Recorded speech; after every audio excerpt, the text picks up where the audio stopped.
Hey, this is Renew Education again, and this is a case study. This one I call the simple graft first. And this is a simple case. This is for kind of starter dentists looking to do implants, looking to understand a little bit more about how to use a CT, or looking at doing grafts the way you just need to do a simple graft, maintain a socket side, etc., etc. So what I want to do is just quickly look at the treatment assessment. It's pretty straightforward. This one is light green bone density. Bone constriction is light green, and facial bone and sinus are both yellow. So nothing crazy here. So that's why it's a starter case as well. It is an upper premolar, and the only other thing I would mention is that when it's the upper first premolar, that gets into the smile characteristics zone. I didn't rate that on the treatment assessment here, but as a follow-up case for this case, we'll look at this. We'll see if this has some smile characteristics that we have to be concerned about. The reason why it becomes a smile characteristic case is because when we see where that tissue attachment is, it is going to be right here.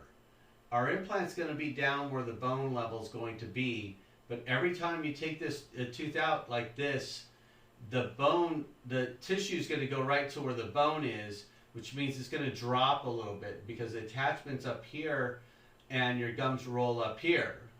And so that is a little bit of a loss, and because it's just coming into the smile line, that's where it might have some smile characteristics concerns, which would be like if she's a big high gummy smile person, the tissue scalloping, the patient expectations all come into this case with that tissue here.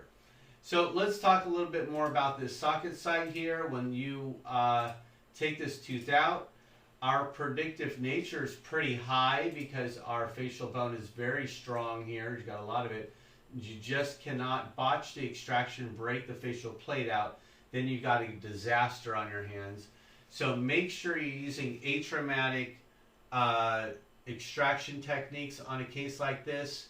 And then it's a particulate graft, a collagen plug or something, and suture it over. Wait a good 4 months or so, you're going to get some nice bone, and the height of the implant, like I showed before, you're going to have a 10 millimeter implant coming into here. This is an 8. Let's change that. Let's look at a 10. Here we go. So 10 millimeter implant means you're probably going to be right up into the sinus floor, close to it.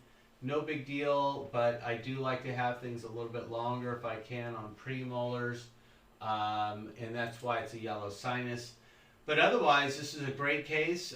Should be very successful. Shouldn't have any issues with that, except maybe the nature of the smile characteristics coming into the smile at that first premolar site. So that's, there's nothing much more to say about this one. The rest of the care looks good, and it's nice that she has a history of successful implants on the other side. So anyway, like us on Facebook, and check us out on our live streams on YouTube and Facebook Live. And subscribe, and we'll see you later. Thanks.